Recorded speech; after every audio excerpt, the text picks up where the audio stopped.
If you look at this chart of the S&P 500, which is my favorite stock index, being composed of 500 stocks tracking the performance of 500 major companies, it's a broad index showing the overall performance of the stock market.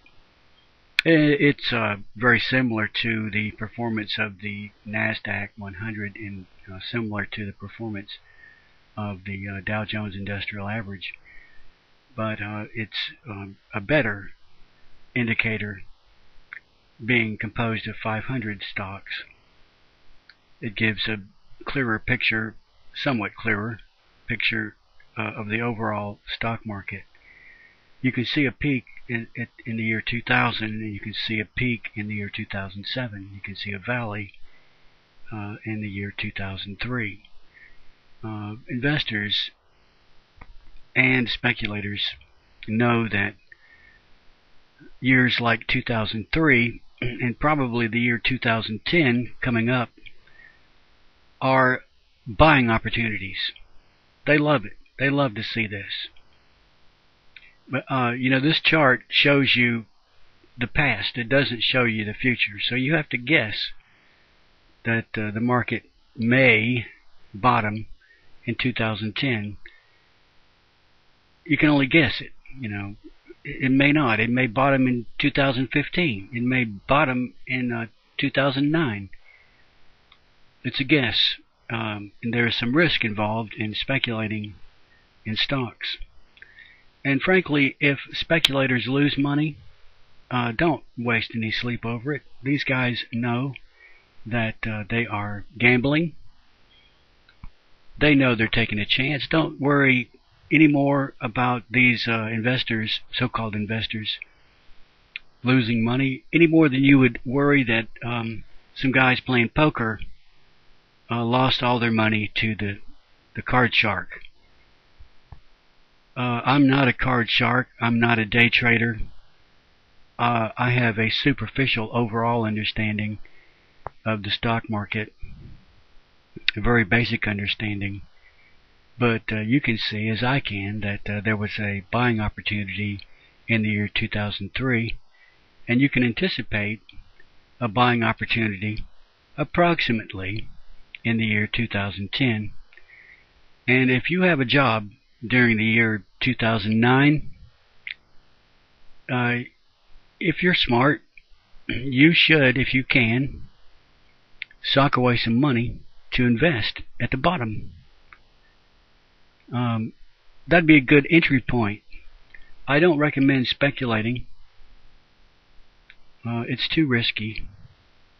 You don't want your money to go away. Your hard-earned money, the money that you saved, the money that you saved by doing without. When your friends are eating at restaurants, you're eating sandwiches. Okay? You save this money. You don't want to lose it. I don't recommend speculating. I don't speculate either. You could invest at the bottom. You could attempt to invest and buy in at the bottom. And you never know when the next peak will come. You don't know exactly when to get out. You could decide in advance that when the S&P 500 reaches, say, 2,000, when the S&P reaches 2,000, and I expect it will, somewhere around the year 2015 or 2020, who knows? Before that peak occurs, it might be wise to sell your stocks and buy bonds, or to sell your stocks and put your money then in a kind of savings account, or to buy CDs. But you can see by this chart that ups and downs are inevitable. The Fed attempts to smooth out these ups and downs, but they can't, because they have to manage several different factors, and frankly they inadvertently create these bubbles. The bubble of 2000 was created by the central banking system, and the valley in 2003 was created by the central banking system, and the peak of 2007 was indeed created by the central banking system. But however, these ups and downs would be more severe and more traumatic were it not for the central banking system. I am not a believer in the nonsense put out by Ron Paul and company. They have some weird economic theories. They are fringe people. The Ron Paul movement is a fringe group. I don't subscribe to them whatsoever. And they claim to predict downturns in the economy. A lot of people can predict. A lot of people can predict. I can predict downturns and upturns. I don't know exactly when they will occur, but just a glance at this chart will show you that you can, to some extent, predict the ups and downs, because based on the past, based on the history. Ron Paul is no economic genius by any stretch of the imagination. I don't endorse that dude at all. Apparently he has some people in his organization who are stock market speculators, and frankly I believe that they are attempting to cause a panic so that they can profit by it, and so that the ringleader of this bunch of communists can profit by it, and the ringleader being George Soros, spelled S-O-R-O-S.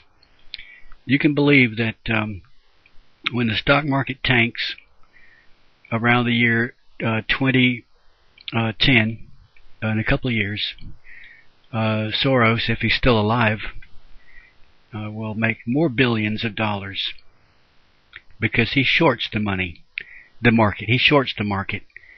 He predicts and hopes for downturns, and to the extent that he is able to create these downturns, he does so. And one way to create a downturn is to set off a panic. That's what Soros does. He is a gambler. I have no pity. I have no respect for this man, none whatsoever.